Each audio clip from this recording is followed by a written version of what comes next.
Polskę jedziemy. Travel Fan Team zaprasza.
Na naszych turystycznych, tranzytowych trasach z reguły lubimy wybierać drogi boczne, mniej ruchliwe, aby przyjrzeć się życiu małych ojczyzn. Trasy szybkiego ruchu z pewnością skracają czas przejazdu, ale zabezpieczone barierami sprawiają, że niestety mało co z nich widać. Widniejące w oddali na niewielkim, raptem 30-metrowym morenowym wzgórzu, będącym jednym z najwyższych w Wielkopolsce, około 136 metrów nad poziomem morza, malowniczo wyglądające dachy oraz wieże zachęcająco kuszą do odwiedzin Kcynii. Pochodzenie nazwy miejscowości nie zostało w pełni wyjaśnione. Nazwa może być związana ze staropolskim wyrazem kca, wymawianym też jako kuca, oznaczającym szopę z desek. W tym wypadku powstanie nazwy łączyłoby się z istnieniem grodu drewnianego, względnie osady zbudowanej z drewna.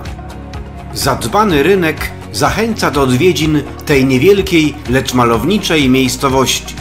Na uwagę zasługuje lśniąca bielą bryła późnobarokowego pokarmelickiego kościoła w niebowzięcia Najświętszej Maryi Panny z drugiej połowy XVIII wieku.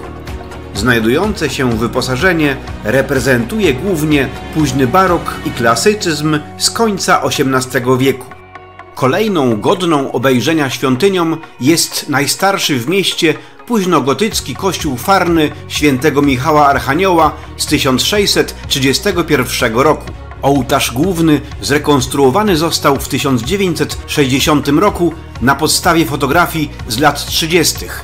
Sklepienie nawy posiada formę krzyżową. Półkoliste okna zdobią piękne witraże. Przykładem nowoczesnej budowli wkomponowanej w starą miejską zabudowę jest budynek Zespołu Szkół Technicznych. Na obejrzenie zasługuje też stojący nieopodal ceglany gmach starej szkoły. Pośród zwartej zabudowy XVIII, XIX i XX-wiecznych kamienic ukazała nam się smukła wieża ciśnień, stojąca niemal pośrodku Kcynii od drugiej połowy XIX wieku. Żegnamy malownicze kcyńskie pagórki.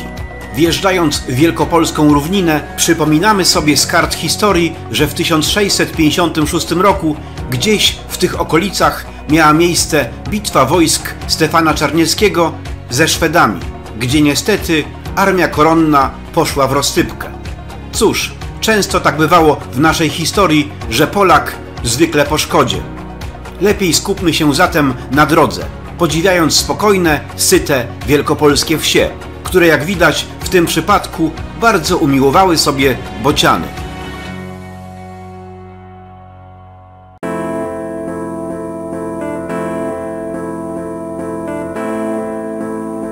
Wystarczyło kilka godzin różnicy, aby piękne, słoneczne, letnie plenery zostały zastąpione na nieboskłonie posępnością szarych, ołowianych chmur.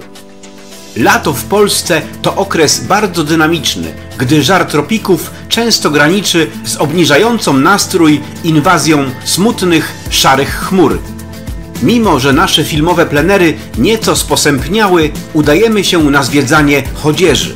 Wpierw z perspektywy roweru wodnego opływamy sobie akwen niewielkiego jeziora chodzieskiego, charakteryzującego się dość regularną linią brzegową oraz owalnym kształtem. Korzystając z możliwości naszej bazy, jaką są dla nas łazienki chodzieskie, przesiadamy się na rowery, aby z perspektywy jednośladu zaliczyć objazd okolicy oraz urokliwej miejscowości Chodzież. Wokół jeziora ciągnie się promenada, którą warto sobie przemierzyć, podziwiając urokliwe zakątki. Im bliżej miasta, tym promenada staje się reprezentacyjnym bulwarem, chętnie uczęszczanym przez miejscowych, jak też przyjezdnych turystów.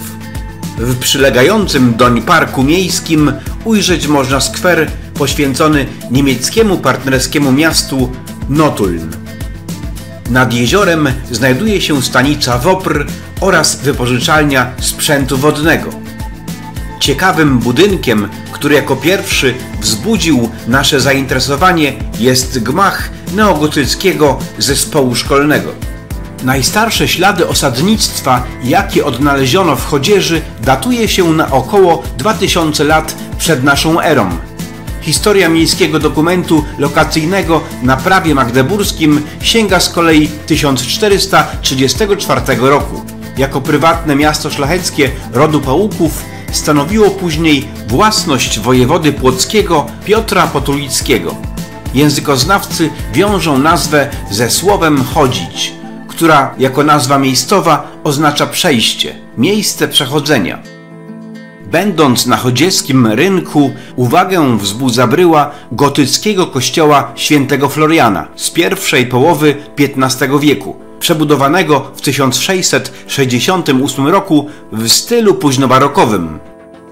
Przełomem gospodarczym dla Chodzieży był rok 1656, kiedy to na zaproszenie władającego tu wówczas rodu grudzińskich w mieście osiedlili się niemieccy tkacze, przybywający ze spalonego wówczas Leszna. Ich domostwa stały się zaczątkiem nowego miasta. W początkach XVIII wieku do Chodzieży dotarła druga fala imigrantów, głównie sukienników. Zwarta zabudowa rzemieślnicza, jaką rozwijali, utworzyła z czasem industrialne osiedle tkaczy. Rewolucja przemysłowa zaczęła się w Chodzieży w 1805 roku, kiedy miejscowi sukiennicy sprowadzili z Berlina pierwszą maszynę do tkania i czesania sukna. Poza tak zwanymi domami tkaczy na uwagę zasługują wybudowane podczas niemieckiego zaboru budynki publiczne. W XIX i pierwszej połowie XX wieku społeczność mieszkańców charakteryzowała się dużym pluralizmem wyznaniowym. Obok katolików, ewangelików i Żydów żyli tutaj bracia morawscy i metodyści. W poszukiwaniu ciekawych miejsc, głównie architektonicznych perełek, kontynuujemy naszą rowerową eskapadę po mieście. Trasa naszej przejażdżki zaprowadziła nas pod zabytkowy budynek Sądu Rejonowego z 1905 roku. Placówki publiczne tworzą tu niejako kwartał urzędniczy. Nieopodal bowiem odnajdujemy budynek Urzędu Stanu Cywilnego, a także otoczony starodrzewem szacowny gmach Starostwa Powiatowego, przy którym zobaczyć można oddany w 2005 roku pomnik o tematyce patriotycznej. Po sąsiedzku znajduje się z kolei budynek Urzędu Miejskiego. Ważną kartą w dziejach rozwoju tego miasta była produkcja ceramiczna. Niestety, zawirowania powstałe po roku 1989 sprawiły, że o Chodzieży jako producencie słynnej porcelany można by mówić jedynie w czasie przeszłym. Produkcję przeniesiono bowiem do Ćmielowa, a wspomnienia o słynnej porcelanie wyrażane są jedynie sklepem firmowym oraz wystawą muzealną. Cóż, takie mamy smutne czasy, gdzie zarówno nam, jak też polskim markom coraz trudniej powstać z kolan. Autopromocja.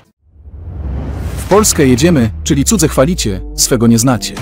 Travel fan w podróży odkrywa oblicze naszej polskiej ziemi. Nasza filmowa Polska w pigułce to urokliwe krajobrazy, cuda natury, ciekawostki o niesamowitej burzliwej historii naszego kraju. Kultura, sztuka i architektura, ciekawi ludzie, kulinaria. Zapraszamy na interesujące filmowe opowieści od Bałtyku po gór szczyty. Od nadodżańskich mokradeł po wschodnie rubieże Najjaśniejszej Rzeczpospolitej. Polska to my? Zatem w Polskę jedziemy. Jola I Rafał. Travel Fan Team.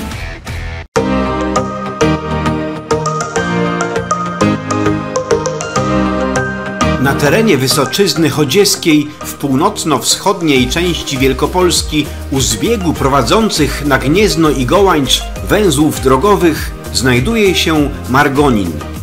Miejscowość powstała z niewielkiej osady, która już we wczesnym średniowieczu istniała nad pobliskim jeziorem.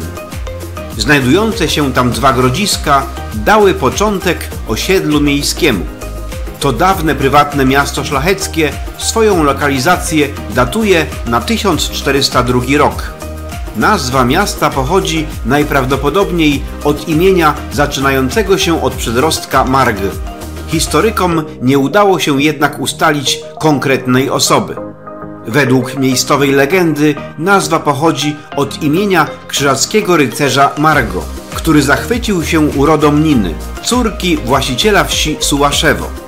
Po uprowadzeniu dziewczyny osiadł on we dworze nad jeziorem, wokół którego rozwinęła się osada. W Margoninie zachowała się XVIII i XIX-wieczna zabytkowa miejska zabudowa oraz układ ulic z rynkiem pośrodku. Na uwagę zasługują późnobarokowe kamienice.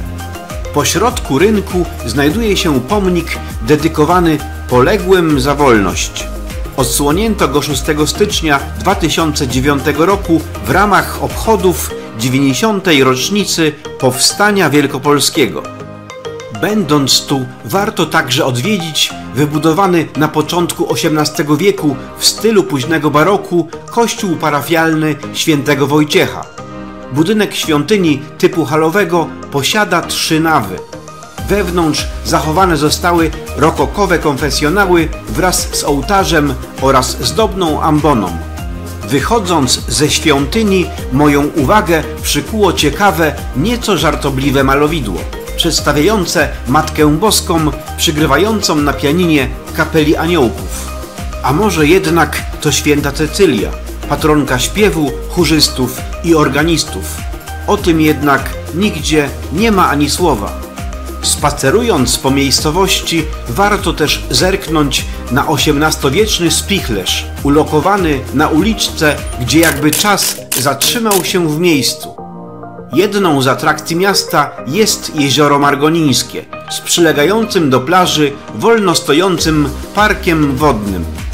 W sierpniu 2010 roku na jeziorze uruchomiono także wyciąg do nart wodnych, jedyny taki obiekt w zachodniej i południowej części Polski. Margonin, choć niewielki, z racji swych atrakcji jest miejscem wartym odwiedzin.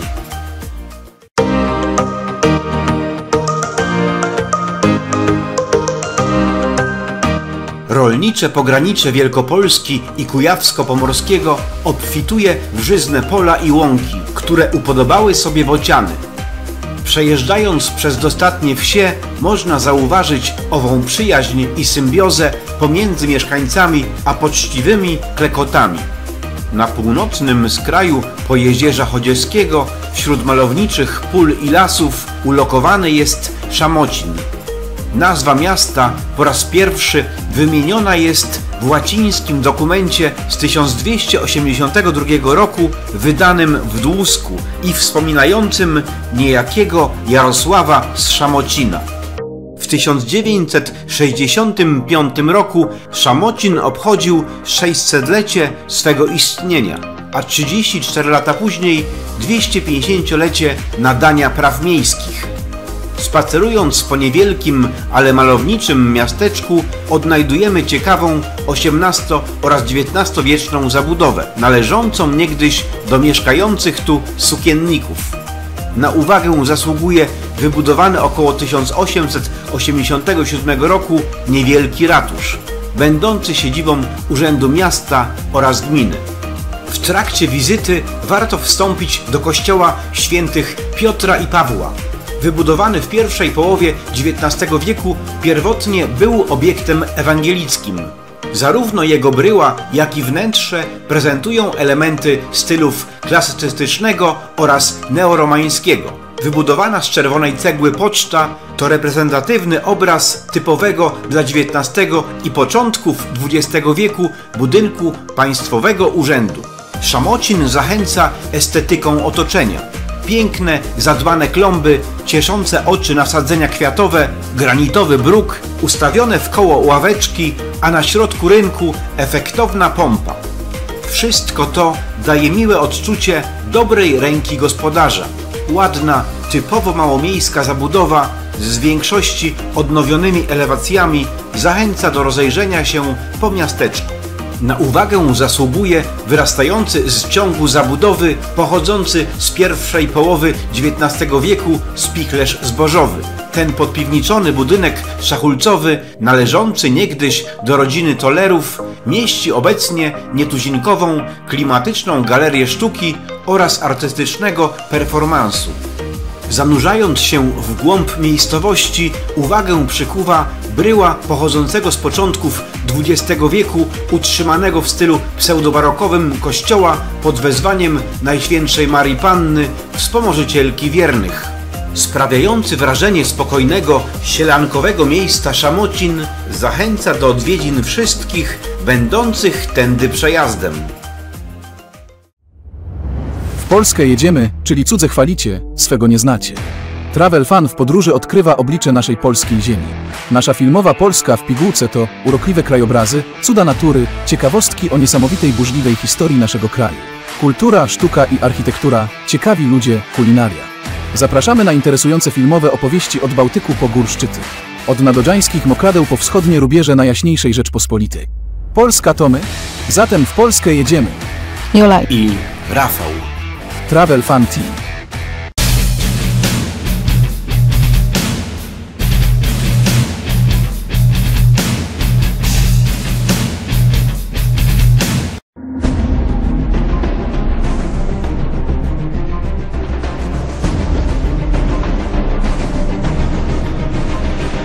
Z podróżniczym pozdrowieniem, Rafał Maza. All rights reserved by Travel Fan.